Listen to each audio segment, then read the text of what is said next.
The team looks offensively strong, staying consistent. Now, how do you carry this over and kind of carry with the momentum?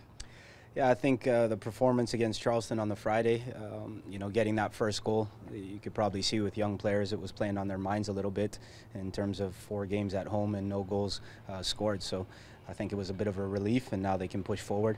And I think that was reflective in the game last night, just pushing forward, us creating a lot of chances, players trying to create half a yard and take their shooting opportunities.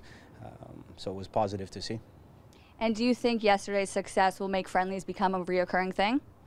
I'm not entirely sure. I think that's a question for upper management to decide and to work out. But you could see from the fan support the interest yesterday, as well as the performance of the team. I think it's a good thing moving forward for our young players to be tested in those environments. So hopefully we do get more in the future. And any injuries to report? Wes Sharpie's still out injured. He's returned to training this week and just trying to sharpen him up, but he'll probably need a couple of weeks of football training. In terms of that, Massimo Mirabelli took a knock, but I think he'll be fine. Other than that, everybody else should be fine. Louisville's coming off a 5th straight win. What do you expect from them again? After the last time you faced them, they scored 4 goals. Do you expect a more offensive game from them again? Yeah, I think they're one of the better footballing teams in the entire league. As you said, we lost 4-0 the last time we played them. The striker up top, Fondy, number 9, is scoring goals for fun. Quinn is a very good playmaker in midfield, left-footed, with a great range of passing. Not the most mobile, but a good footballer. Daker's number 7 on the right flank has been fairly dangerous for them as well. And they score some goals off of set pieces with the big boy Shinowski at the back, who scored a set piece against us the last time we played them. So all in all, I think they're a very good team, well coached, and they won 3-1 against Wilmington last week. So we're expecting a very attacking team, and it'll be a big test for us.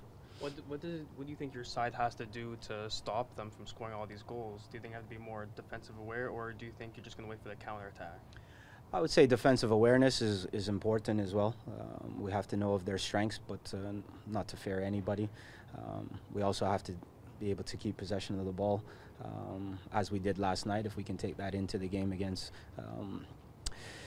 Louisville, then I think we stand in good stead and force them to defend a little bit more, force their wingers to defend a little bit more, and try to force them back. So hopefully we can do that on the weekend.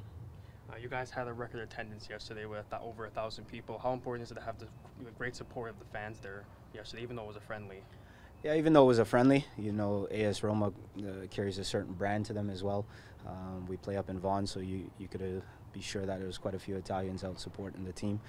But hopefully we gave a good account of ourselves, and we can convince some of these new supporters that there's a local team that's there, a talented team, a team that wants to play in the right way, and hopefully they can come back and continue to support the team during league play.